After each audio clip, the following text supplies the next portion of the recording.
Hi hello viewers, welcome back to my channel. ಇವತ್ತಿನ ವಿಡಿಯೋದಲ್ಲಿ ನಾವು ಇನ್ಸ್ಟೆಂಟ್ ದೋಸೆನ ಯಾವ ರೀತಿ ಮಾಡೋದು ಅನ್ನೋದನ್ನು ನೋಡೋಣ. ತುಂಬಾ ರುಚಿಯಾಗಿ ಬರುತ್ತೆ. ನಾವು ಈ ಉದ್ದಿನ ಬೇಳೆ ನೆನೆಸೋದು ಹಾಗೆ ಹಿಟ್ಟು ಕೂಡ ರುಬ್ಬೋದು ಬೇಡ, ಅಷ್ಟು ತುಂಬಾ ಈಸಿಯಾಗಿ ನಾವು ಮಾಡ್ಬೋದು.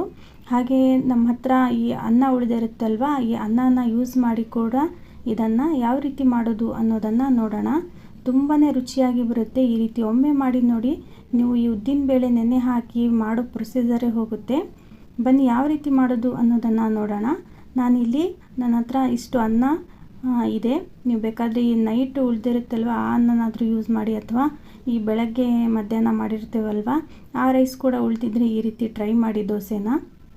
ನಾನು ಇದನ್ನು ಸಂಜೆ ಹೊತ್ತಿಗೆ ಮಕ್ಕಳು ಸ್ಕೂಲಿಂದ ಬರುವಷ್ಟರಲ್ಲಿ ಈ ದೋಸೆನ ನಾನು ರೆಡಿ ಮಾಡ್ಕೊತಾ ಇದ್ದೀನಿ.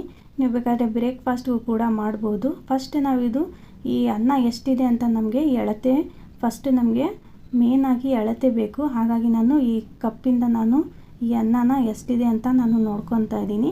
ಇದು ಟೋಟಲ್ಲಾಗಿ 1.5 ಕಪ್ ಆಗುವಷ್ಟು ಅನ್ನ ಇದೆ. ನಾನಿದನ್ನು ಒಂದು ಮಿಕ್ಸಿ ಜಾರಿಗೆ ಹಾಕ್ಕೊತಾ ಇದ್ದೀನಿ. ಈ ಅನ್ನ ಎಷ್ಟಿದೆ ಅದ್ರ ಮೇಲೆ ನಾವು ಈ ಉಳಿದ ಸಾಮಗ್ರಿನ ಹಾಕ್ಕೊಳ್ಳೋಕ್ಕೆ ಚೆನ್ನಾಗಾಗುತ್ತೆ ಅಂತ ನಾನು ಫಸ್ಟು ನಿಮಗೆ ಅಳತೆನ ತೋರಿಸ್ತಾ ಇದ್ದೀನಿ. ಇದು ಟೋಟಲ್ಲಾಗಿ 1.5 ಕಪ್ ಆಗುವಷ್ಟು ಅನ್ನ ಇದೆ. ನಾನು ಇದನ್ನು ಒಂದು ಮಿಕ್ಸಿ ಜಾರಿಗೆ ಹಾಕ್ಕೊತಾ ಇದ್ದೀನಿ. ಹಾಗೆ ಯಾರೆಲ್ಲ ವಿಡಿಯೋ ನೋಡ್ತಾ ಇದ್ದೀರಾ ಪ್ಲೀಸ್ ಒಂದು ವಿಡಿಯೋಗೆ ಲೈಕ್ ಕೊಡೋದನ್ನು ಮರಿಬೇಡಿ. ಹಾಗೆ ಹೊಸಬ್ರು ನಮ್ಮ ಚಾನಲ್ನ ನೋಡ್ತಾ ಇದ್ದರೆ ಪ್ಲೀಸ್ ನಮ್ಮ ಚಾನಲ್ಗೆ ಸಬ್ಸ್ಕ್ರೈಬ್ ಆಗಿ. ನೀವು ಫ್ರೀಯಾಗಿ ನಮ್ಮ ಚಾನಲ್ಗೆ ಸಬ್ಸ್ಕ್ರೈಬ್ ಆಗ್ಬೋದು. ಹಾಗೆ ನೋಟಿಫಿಕೇಷನ್ನ ಆನ್ ಮಾಡ್ಕೊಳ್ಳಿ. ನಾನು ಹಾಕೋ ಪ್ರತಿಯೊಂದು ವಿಡಿಯೋ ಕೂಡ ನೀವು ಮೊದಲು ನೋಡ್ಬೋದು. ನೋಡಿ, ನಾನು 1.5 ಕಪ್ ಅನ್ನಗೆ ನಾನು 1 ಕಪ್ ಆಗುವಷ್ಟು ಈ ಚಿರೋಟಿ ರವೆಯನ್ನು ತೊಗೊತಾ ಇದ್ದೀನಿ. ನೀವು ಬೇಕಾದರೆ ಯಾವ ರವೆ ಇದ್ದರೂ ಕೂಡ ತೊಗೋಬೋದು. ಮೀಡಿಯಮ್ ಸೂಜಿ ಇರುತ್ತಲ್ವ ಅದು ಕೂಡ ನೀವು ತೊಗೋಬೋದು. ನಾನು ಚಿರೋಟಿ ರವೆನ ತೊಗೊತಾ ಇದ್ದೀನಿ. ಹಾಗೆ 1 ಸ್ಪೂನ್ ಆಗುವಷ್ಟು ಕಡಲೆ ಹಿಟ್ಟನ್ನ ಹಾಕ್ಕೊತಾ ಇದ್ದೀನಿ. ಹಾಗೆ ಇನ್ನು 1 ಸ್ಪೂನ್ ಆಗುವಷ್ಟು ನಾನು ಮೈದಾ ಹಿಟ್ಟನ್ನ ಹಾಕ್ಕೊತಾ ಇದ್ದೀನಿ. ಬೇಕಾದರೆ ನೀವು ಗೋಧಿ ಹಿಟ್ಟು ಕೂಡ ಹಾಕ್ಕೋಬೋದು. ಮೈದಾ ಹಿಟ್ಟು ಹಾಕ್ಕೊಂಡ್ರೆ ಸ್ವಲ್ಪ ಚೆನ್ನಾಗಿ ಅಂತ ನಾನು 1 ಸ್ಪೂನ್ ಆಗುವಷ್ಟು ಮೈದಾ ಹಿಟ್ಟನ್ನ ಹಾಕ್ಕೊತಾ ಇದ್ದೀನಿ. ಹಾಗೆ ನಾನು ಒಂದು ಸ್ವಲ್ಪ ಇದಕ್ಕೆ ನೀರನ್ನು ಹಾಕಿ ಇದನ್ನು ನಾವು ಸಣ್ಣದಾಗಿ ಸಾಫ್ಟಾಗಿ ಇದನ್ನು ರುಬ್ಕೋಬೇಕು. ಆದಷ್ಟು ಸ್ವಲ್ಪ ನೀರು ಹಾಕ್ಕೊಳ್ಳಿ. ನೀರು ಹಾಕ್ಕೊಂಡ್ಬಿಟ್ಟು ಈ ರೀತಿ ನಾನು ರುಬ್ಕೊಂಡಿದ್ದೀನಿ. ನೋಡಿ ಯಾವ ರೀತಿ ಬಂದಿದೆ ಅಂತ. ಹಾಗೆ ನಾನು ಇದಕ್ಕೆ 1-2 ಆಲೂಗಡ್ಡೆನ ಇದಕ್ಕೆ ತಗೊತಾ ಇದ್ದೀನಿ. ತುಂಬಾ ಸ್ಮೂತಾಗಿ ಬಂದಿದೆ ಹಿಟ್ಟು. ಈ ರೀತಿ ಬರಬೇಕು, ಸಾಫ್ಟಾಗಿ. ನೋಡಿ ಯಾವ ರೀತಿ ಬಂದಿದೆ ಅಂತ. ಹಾಗೆ ನಾನು 1-2 ಆಲೂಗಡ್ಡೆನ ತಗೊತಾ ಇದ್ದೀನಿ. ಫ್ರೆಶ್ ಆದಂಥ ಆಲೂಗಡ್ಡೆನ ಯೂಸ್ ಮಾಡಿ ಆದಷ್ಟು. ಈ ಆಲೂಗಡ್ಡೆನ ನಾನು ಸಿಪ್ಪೆನ ತೆಗೆದುಬಿಟ್ಟು ಈ ಕೊಬ್ಬರಿ ತುರಿಯೋದು ಇರುತ್ತಲ್ವ ಅದಕ್ಕೆ ನಾನು ಸಣ್ಣದಾಗಿ ಇದನ್ನು ಕೊಬ್ಬರಿ ತುರಿಯೋದ್ರಲ್ಲಿಂದ ನಾನು ರೆಡಿನ ಮಾಡ್ಕೊತಾ ಇದ್ದೀನಿ ತುರಿದ್ಬಿಟ್ಟು. ನೋಡಿ ಯಾವ ರೀತಿ ಆಗಿದೆ ಅಂತ.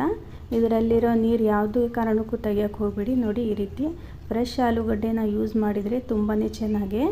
ಇದನ್ನು ನಾನು ಇವಾಗ ಮಿಕ್ಸಿ ಜಾರಿಗೆ ಹಾಕ್ಕೊತಾ ಇದ್ದೀನಿ.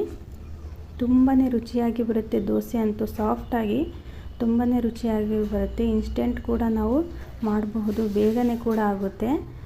ಇದನ್ನು ಕೂಡ ಅಷ್ಟೇ ನಾವಿವಾಗ ಒಂದು ಸ್ವಲ್ಪ ಉಪ್ಪನ್ನು ಹಾಕ್ಕೊಳ್ಳೋಣ. ಆದಷ್ಟು ನಾವು ಇಲ್ಲಿ ಅನ್ನದಲ್ಲಿ ಉಪ್ಪು ಇರುತ್ತೆ ಅಲ್ವ, ನೋಡಿಬಿಟ್ಟು ಹಾಕ್ಕೊಳ್ಳಿ ಉಪ್ಪನ್ನು. ಒಂದು ಸ್ವಲ್ಪ ಹಾಕ್ಕೊಂಡ್ರೆ ಸಾಕು, ಇಲ್ಲಾಂದರೆ ದೋಸೆ ಫುಲ್ ಉಪ್ಪಾಗ್ಬಿಡುತ್ತೆ. ಈ ರೀತಿ ಇದನ್ನು ಕೂಡ ನಾನು ಸಾಫ್ಟಾಗಿ ಈ ರೀತಿ ರುಬ್ಕೊಂಡಿದ್ದೀನಿ. ಇಷ್ಟಾದರೆ ಸಾಕು. ಬನ್ನಿ ಇವಾಗ ಇದನ್ನು ಒಂದು ಬಟ್ಲಿಗೆ ತಕ್ಕೊಳ್ಳೋಣ. ಒಂದು ದೊಡ್ಡದಾಗಿರುವ ಬಟ್ಲಿಗೆ ಈ ರೀತಿ ತೆಗೆದುಬಿಟ್ಟು ನಾನು ಒಂದು ಸ್ವಲ್ಪ ಇದಕ್ಕೆ ಸಕ್ಕರೆನ ಹಾಕ್ಕೊತಾ ಇದ್ದೀನಿ. ಕಲರ್ಗೋಸ್ಕರ, ಕಲರ್ ತುಂಬಾ ಚೆನ್ನಾಗಿ ಬರುತ್ತೆ ಸಕ್ಕರೆ ಹಾಕೋದ್ರಿಂದ. ಹಾಗೆ ನಾನು ಒಂದು ಸ್ವಲ್ಪ ಅಡುಗೆ ಸೋಡಾನ ಹಾಕ್ಕೊತಾ ಇದ್ದೀನಿ. ಇದು ಆಪ್ಷನಲ್ಲು, ಬೇಕಂದರೆ ಹಾಕಿದ್ರೂ ನಡೆಯುತ್ತೆ, ಇಲ್ಲಾಂದರೆ ನಡೆಯುತ್ತೆ. ಇದನ್ನು ಚೆನ್ನಾಗಿ ಈ ರೀತಿ ಮಿಕ್ಸ್ ಮಾಡ್ಕೊಳ್ಳಿ. ಎಲ್ಲ ಕೂಡ ಇದರಲ್ಲಿರುವ ಅಡುಗೆ ಸೋಡಾ ಹಾಗೆ ಸಕ್ಕರೆ ಕೂಡ ಚೆನ್ನಾಗಿ ಕರಗಬೇಕು. ಆ ರೀತಿ ಚೆನ್ನಾಗಿ ಈ ರೀತಿ ಒಂದು ಚಮಚದಿಂದ ಈ ರೀತಿ ಚೆನ್ನಾಗಿ ಮಿಕ್ಸ್ ಮಾಡಿಕೊಂಡ್ರೆ ಆಯಿತು. ನೋಡಿ ಯಾವ ರೀತಿ ಹಿಟ್ಟು ಕರೆಕ್ಟಾಗಿ ಬಂದಿದೆ ಅಂತ. ಹಾಗೆ ಈ ಹಿಟ್ಟನ್ನು ನಾವು ಸ್ಟೋರ್ ಮಾಡಿ ಇಡೋ ಹಾಗಿಲ್ಲ, ಇನ್ಸ್ಟೆಂಟಾಗಿ ನಾವು ಹಾಕೋಬೋದು. ನೀವು ನೋಡಿರ್ಬೋದು ಈ ಆಲೂಗಡ್ಡೆ ಸ್ವಲ್ಪ ಹೊತ್ತು ಕಟ್ ಮಾಡಿ ಇಟ್ಟರೆ ಮೇಲ್ಗಡೆ ಬ್ಲ್ಯಾಕ್ ಥರ ಆಗುತ್ತೆ ಅಲ್ವಾ, ಅದಕ್ಕೆ ಈ ಹಿಟ್ಟು ಕೂಡ ಮೇಲೆ ಬ್ಲ್ಯಾಕ್ ಆಗಿಬಿಡುತ್ತೆ. ಆದಷ್ಟು ಇದನ್ನು ನಾವು ಇನ್ಸ್ಟೆಂಟಾಗಿಯೇ ದೋಸೆನ ರೆಡಿ ಮಾಡಿಕೊಂಡ್ರೆ ತುಂಬಾ ಚೆನ್ನಾಗಿ. ಇದರಿಂದ ಆರಾಮಾಗಿ ನೀವು 8-10 ದೋಸೆನ ರೆಡಿ ಮಾಡ್ಕೋಬೋದು. ಬನ್ನಿ ಇವಾಗ ತವೆನ ಇಟ್ಟಿದ್ದೀನಿ ನಾನು ಒಲೆ ಮೇಲೆ. ಇದಕ್ಕೆ ಒಂದು ಸ್ವಲ್ಪ ಅಡುಗೆ ಎಣ್ಣೆನ ಸವರ್ಬಿಟ್ಟು ಚೆನ್ನಾಗಿ ಒಂದು ಕಾಟನ್ ಬಟ್ಟೆ ಅಥವಾ ಟಿಶ್ಯೂ ಪೇಪರ್ ಇದ್ದರೆ ಇದನ್ನು ಚೆನ್ನಾಗಿ ಕ್ಲೀನ್ ಮಾಡ್ಕೊಳ್ಳಿ ತವೆ, ಇಲ್ಲಾಂದರೆ ದೋಸೆ ಚೆನ್ನಾಗಿ ಬರಲ್ಲ. ಈ ರೀತಿ ಅಡುಗೆ ಎಣ್ಣೆನ ಹಚ್ಚಿ ಒಂದು ಕಾಟನ್ ಬಟ್ಟೆ ಇದ್ದರೆ ಚೆನ್ನಾಗಿ ಇದನ್ನು ಒರೆಸ್ಕೊಳ್ಳಿ. ಇವಾಗ ಗ್ಯಾಸ್ ಒಲೆನ ಆನ್ ಮಾಡ್ಕೊಂಡ್ಬಿಟ್ಟು ಒಂದು ನೀರನ್ನು ಕೂಡ ಈ ರೀತಿ ಚಿಮುಕಿಸಿ ಅದನ್ನು ಕೂಡ ಅಷ್ಟೇ ಒಂದು ಕಾಟನ್ ಬಟ್ಟೆಯಿಂದ ಚೆನ್ನಾಗಿ ಕ್ಲೀನ್ ಮಾಡಿಕೊಂಡ್ರೆ ದೋಸೆ ತುಂಬಾ ಚೆನ್ನಾಗಿ ತೆಳುವಾಗಿ ತುಂಬಾ ಚೆನ್ನಾಗಿ ಬರುತ್ತೆ. ಹಾಗಂತ ಈ ಪ್ರೊಸೀಜರು ನೀವು ಒಂದು 2-3 ಸಲ ಮಾಡಿದರೆ ಚೆನ್ನಾಗಿ ಬರುತ್ತವೆ ದೋಸೆ. ಬನ್ನಿ ಇವಾಗ ದೋಸೆನ ಮಾಡೋಣ.